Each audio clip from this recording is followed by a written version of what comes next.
Welcome to Mic Drop. I'm Meg Green. Today I'm joined by longtime producer Missy Motha. Hi, Missy. Welcome to Mic Drop. Hey, thanks for having me. I wanted to talk to you about what led you to Syracuse for your education and how that landed you a job at ESPN. Sure. Yeah, I grew up. I'll be honest with you. The college process. I kind of. I, I'm an only child. I wanted to stay close to home, even though I'm from Connecticut. But I wanted to go to a school that had sports. I mean, that's. So I didn't put a lot of. I only applied to four schools. Syracuse was the best decision clearly I've ever made in my life. I still have friends from there. I think it led me, it opened doors, communications wise, to ESPN. Right. Because candidly, it was, when I applied to ESPN, I thought it'd be as simple as, tell us why you like sports. And I grew up in a household with being an only child where that was the only thing on TV. Dad, had sport. It's still to this day. Dad still only has sports on. The interview was not like that. And I do think my Syracuse background got me the job because I was working at the West Farms Mall right up the road, and my mom said, answer the phone when it rings. It's going to be a gentleman from ESPN who wants you to start working tomorrow. Oh, And I wow. think I got lucky that A, I had Syracuse background, B, I was local, and C, I think it helped being a woman at the time because they put me in the production assistant program, which now has grown by the masses, but at the time was like 40 of us, and there were very few women. Right. It just wasn't a career that women really chose at that time, back in early 90s. Hey, I want to be working sports television production. It just wasn't really a thing. But I think all those things helped me. I always said to people at ESPN, like, my peers may have be able to tell you the history maybe of sports more, but my background actually in liberal arts at Syracuse helped me become a better writer. And I think I was more creative than my peers at ESPN because of that. And then it I got lucky. I kind of just climbed the ladder at ESPN and got to, by the end was doing things like I could only dream about, overseeing the highlight operation, which Right. was like everything, now it's even bigger because it's all digital and stuff, but overseeing all the, the highlights that went on Sports Center, Baseball Tonight, any, you name it. And getting to really create and tell stories. And that's, I think, one of my strengths is, you know, a highlight isn't so much, especially now, isn't so much telling you like, hey, what happened in the first inning, second inning, third inning. It's telling the story. Like if you and I went to a game together, Meg, and then, and your son asked you what happened in the game, you're not going to say, well, first, in the first inning, this happened. And then, it's what is the story? And that I think I just am better at. Than most people. And even now working in news, I'm able to do that, is tell that story creatively or, something that fans would want to see. So, Right. As you grew through the ranks of ESPN, part of your job responsibilities were to manage people, yeah. right? Yep. So when you're at the highest level there and you're, in if people are not familiar with the highlight operation, it is incredibly busy and sort of frenetic in the middle of all these games happening Mhm. simultaneously. But when did you learn that coaching and feedback was really material to your own professional success? So you learn a lot by watching some of the, your mentors. And that's Right, why I really think it's important to have mentors because you learn styles and, and some styles don't work for you. right, I'm not like um, a yelling at people kind of, leader. But I'm also not passive. Like I think I always, expected results, but more than anything is I wanted people to really, give it their own. And the PAs, which are the most of the people that I was managing at the time, mhm, are, a lot of them right out of college, younger, haven't been in the workforce a really long time. And right, it's that can be challenging because it's really easy to deal with the superstar performers that you can kind of let do your own thing. But right. it's the ones that are just out of college who might be afraid to haven't found their voice yet. And how do you develop that? And um, I learned a lot by sometimes failing. Like there, I think, you early on, I probably had to grow into becoming a good manager. I don't think I didn't just pick it up like that, because like I said, I grew up there. I started at, 22 years old at ESPN. And at 22, I was followed, the people that I still consider my mentors. What did they do to get results? What did they do to inspire me, to drive me? And that's kind of what I tried to bring to my management style at ESPN. And even when I like oversaw Sports Center, things like that, is driving results by, what styles of management did the people that I grew up really idolizing and, work. And some of it doesn't work. Some people, I would say, probably you just, I probably might not have liked my style, but you try different things. And I'm still learning. Even here, I think I work now in news, and I am probably 30 years older than the people in my pod. Like we have like a pod of producers that are all, a lot of them is, I think, probably their first jobs, or if not one of their early jobs. Even now, I try to instill, hey, here's some of the things I've learned along the way about producing shows.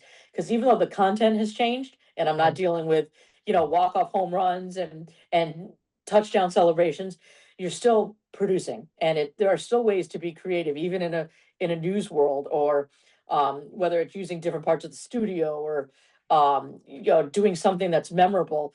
Even in though the content may have changed, and it's still producing television. Are there individuals in your life that you seek out that are in your board of directors, if you will, that you go to regularly for feedback? Absolutely. I think you have to have that. And they Mhm. don't, some people have like this board of directors might be, you know, um, a half a dozen people or more, or a dozen people. For me, I have like 2 to 3 people that will always be, that not only will they champion me, but that I feel like if something is maybe not going as smooth as it could be, I can always pick up the phone or shoot a Mhm. text or an email and say, hey, I ran into this at work today. This was challenging. I tried something, it didn't work. I still get excited producing shows. I try things that might not work. Not everything works. So I may be driving home and say, you know what, I'm going to shoot one of these people a note. Hey, I tried something, it didn't work. And I'm still trying to. I've only been at this news station almost 2 years now, but you're still trying to find like what works for me. Mhm. And in I tried something the other day here where I turned all the lights off in the studio, and I showed how it was raining. Weather's a big thing in local news. So Right. it was raining in different parts of the state. And it was funny, a newer producer came in the next day and says, "Are you okay?" And I said, "What's up?" He's like, "I saw the beginning of the show, your anchors weren't on, and the lights were off." And I said, "That was intentional. Like I tried that, so it's like I said, no, I did, that was on purpose, And he's like, "Wait, you took the anchors off the desk?" I go, "Yeah." So, and then, driving home that same day, I called one of these board of people that I consider my board of directors. And I Right. will say, two of those people on that list are still my mom and dad, who have probably watched every show I've done. They've probably watched more ESPN programming than anyone else at the time, because they still now watch all my shows here.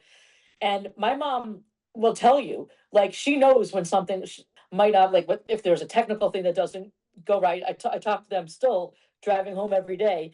And my mom knows when something didn't go right. And she'll be like, yeah, she does. Now, she probably can't tell you the X's and O's, like my Right. dad can tell you the sports, but she knows when, oh, we saw what happened there, like the camera went, yeah, and I'm like, yeah, yeah, it happened. They called up the wrong camera, whatever. I think it's important to have what you call these board of directors, or these people that you can always consider in your circle. And again, I don't care how many people it is. I really think it's important to embrace that and tell them that they're in your circle. It's let them know that because not every call home is going to be, or to these people, is happy. Hey, again, I screwed something up, or I did this. But on the Right. same token, celebrate your wins. Like if you do something that's really awesome, or if something that's eye catching, whether it's a graphic, or a camera shot, or something that is like other people are talking about, tell them, hey, listen, I try to, celebrate those. And I think that's really Sure. important to have. Yeah, again, whether if your circle's small or even larger.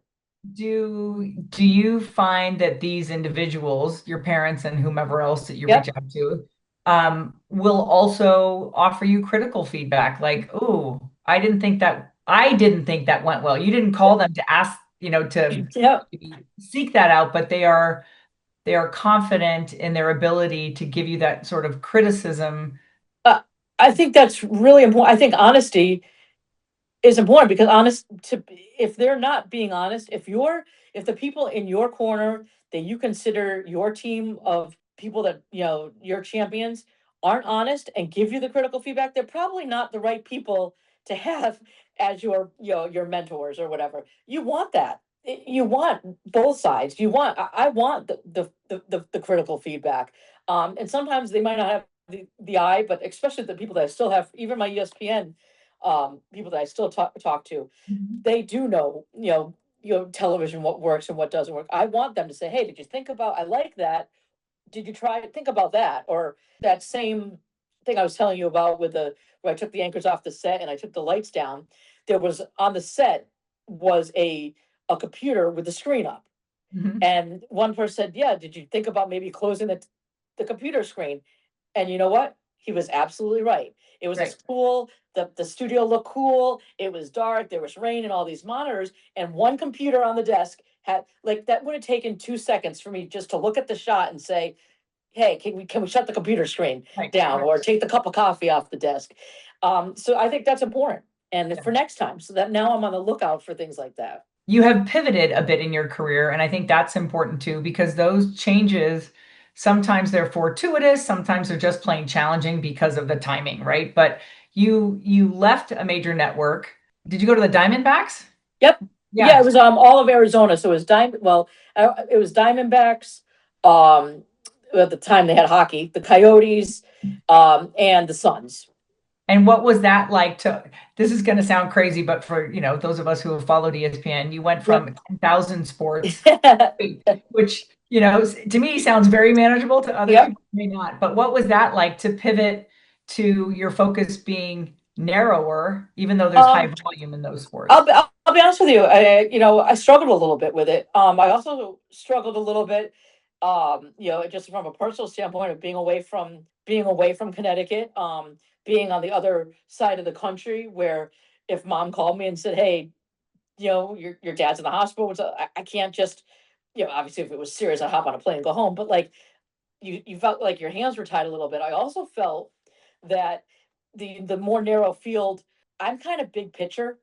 And I'm East Coast, I'm Portuguese, I like New York teams, I speak with my hands. Like things were a little bit laid back in Arizona. And I don't mean this critical, but like they would put things on TV that I was not I was not happy putting my name attached to those things. Like really, like that's not good. Like you're like it's you know take pride in your work. And things were they were okay, kind of like, it was just, oh This is well, that enough. wasn't perfect. It's okay. Right. We'll do it the next time. Right. And I struggled with that a lot. Because I went in as a coordinating producer there as one of the managers, and I did offer a lot of feedback, positive and negative, don't get me wrong, but a lot of it I was like, did you think about doing things maybe this way? Or, instead of you have a big monitor with a play happening with it had graphics from another network in it. Like, did you think about maybe showing a better angle without the graphic? Like just little things that I look at as like television 101 that was not in there, that just wasn't something they were used to. So I Right. struggled early on and like throughout my time there. Really why I only stayed there like a year, because it was like it was a different vibe. And it was also the topic was very narrow. I love sports, so I was able to adjust to the teams, no problem. But it was just like if something big was happening in baseball, well, they don't care. It was Diamondbacks. Like it's so, Right. and again, and the big one for me, and I don't mind saying it, is even at 50 years old, is being so far from home and my friends and the things, my comfort level. It's Right. we work in a stressful environment. I don't care what anyone says. I don't care. TV is stressful. Mhm. And sometimes it's nice to have your people, close by. And even though I could always pick up the phone and call mom and text, I felt a little bit like an island. So so it's, and that was just from a personal standpoint. So that's why I came back here, and this news opportunity opened up, and I might not have chosen, like, if you asked Missy from 20 years ago, do you think you'd be, covering homicides and fires and things like that? I don't think I would have said yes, but you know what? It's still producing, and I've tried different things. The new general manager has pulled me aside and said, we just got a big Yukon deal. He's like, would you be interested in producing our Yukon special? Yes. Like, I want to do, yeah, like, so things are, I think, happen for a reason. And I like the people. I like mentoring some of these producers. One guy that sits in my pod, again, this is his first producing experience. Talking to him, he's a really good writer, and I don't write well for news yet. I still am too verbose because we have to write everything here. And at ESPN, you had the anchors wrote. Right. I still write like I'm a English major, and I write in like sentences, and you can't do that in news. So I learned from him, but yet I've been teaching him a little bit about, hey, did you think about different ways to show the studio, or Right. different things? So it feels like it's a good spot for me. Well, I was going to ask you, all of these, the best part about change is it puts you in a new environment, usually, and you grow from it. And you just identified one scenario where you're very comfortable writing in general, but you're not a news writer, right? Yep. Like, that's a growth area for you. I was going to ask about, like, some of the things that have challenged you in this new role, and that's a great one because Well, that's a big one, and it also affects, like, in the news world, they are really into story count. Like, I'll give you, like, they want like 10 news stories in their A block. I okay, have never once, at whether I don't care, I've done every sports center. I think I've done every show at ESPN other than like NFL Countdown and Game Day. No one has ever said you have to put this many stories in an A block. It was, I never even, it's not that no one told me, I never even thought about that. So Mhm. here they want story count. It's very important. Every block. Well, the problem is that I'm so verbose in writing that what I might have taken, 45 seconds to write, my peer is doing in 15 seconds. That's also 3 other stories, because Right. I mean, the show isn't only gets off at a certain time.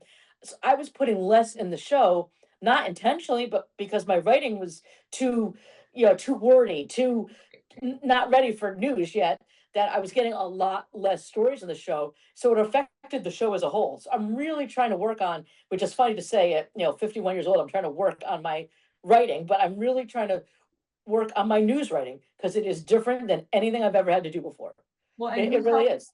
who's helping you with that? Do you So have I read a lot of scripts. I was cognizant that I was doing this early on, so now I right, really make a moment now, and I still ask for help. Like the other day, there was a crazy scenario where there was like a car.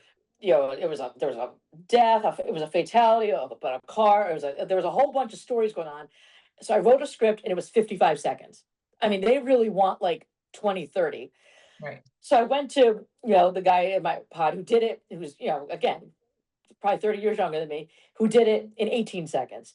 And I Oh, took what wow. he did and I said, wow. Now there weren't as like everything a viewer would really want was in that 18 seconds. I really am trying to look at that and say, okay, what did I, okay, probably didn't need the time of the day. Like a type probably didn't need this, and I just had too much stuff. So I look at other scripts. I sometimes I'd say to one of the Dayside executive producers, I'll say, listen, this story is getting me. I got way too much in here. Can you just go in and tweak it? They're Mhm. like, absolutely. I know I do it. I just my and it's funny because my sports scripts, when we're talking about UConn or the Patriots or the Yankees, the Right. Red Sox, are right on. I'm quicker than everyone else, but like so it's just getting familiar with the content. Again, I've lived here my whole life, so I know the Connecticut towns. I know when things are important.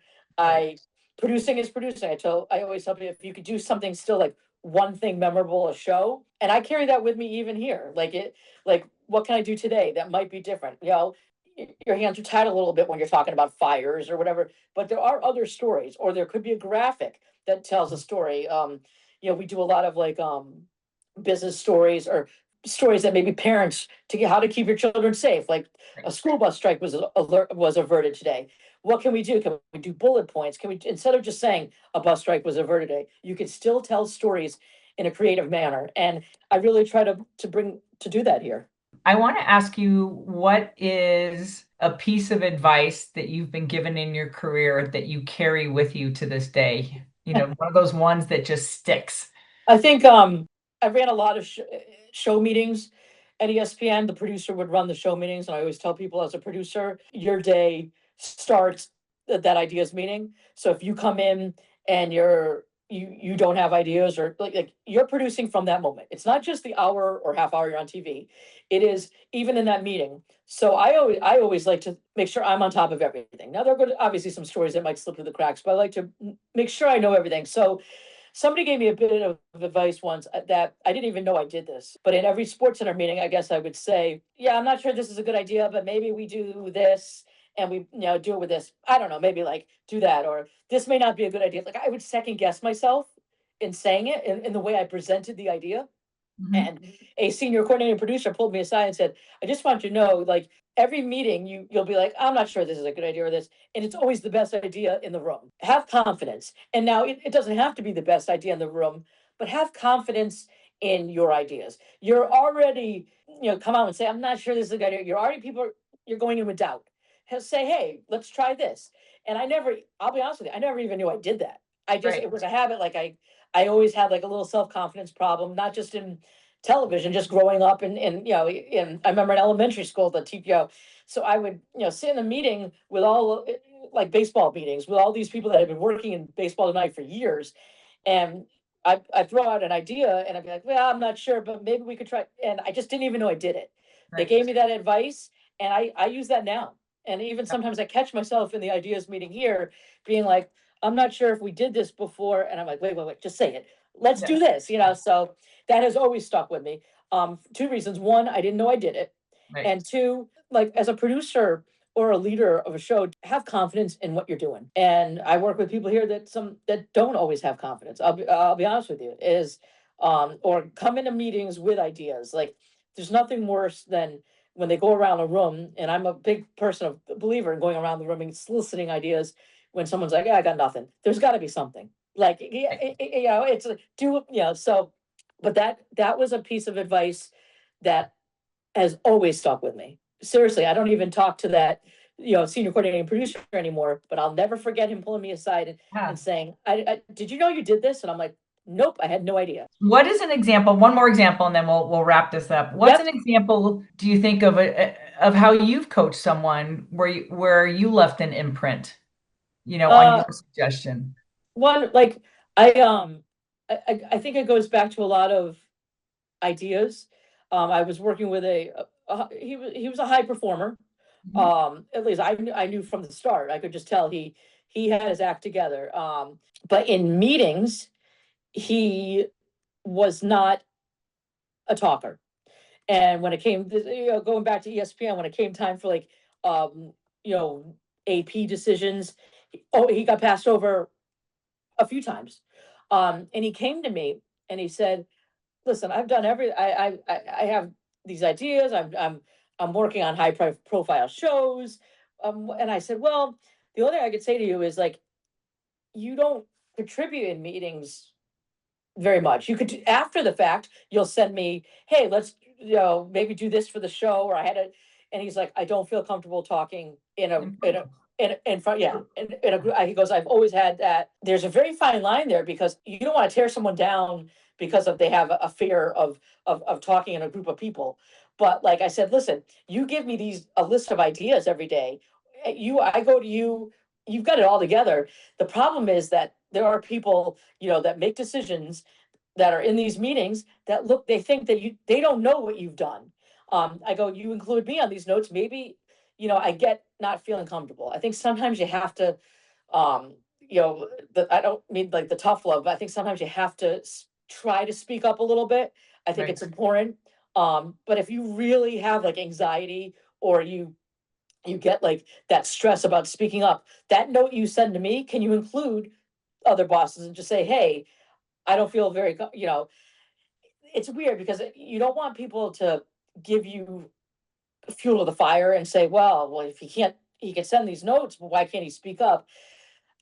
I get it. So I just said, I think you got to try, maybe not even so many ideas, can you present one of those ideas in the meeting?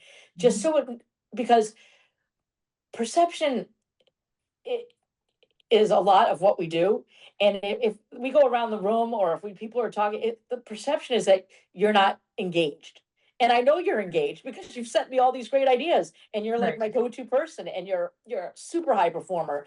Other people don't know what you've done, and there's that perception. So he started speaking up, and he got on some big golf remotes at ESPN. He got promoted, and it's it's hard because I sided with him. I said, listen, I get what you're going through.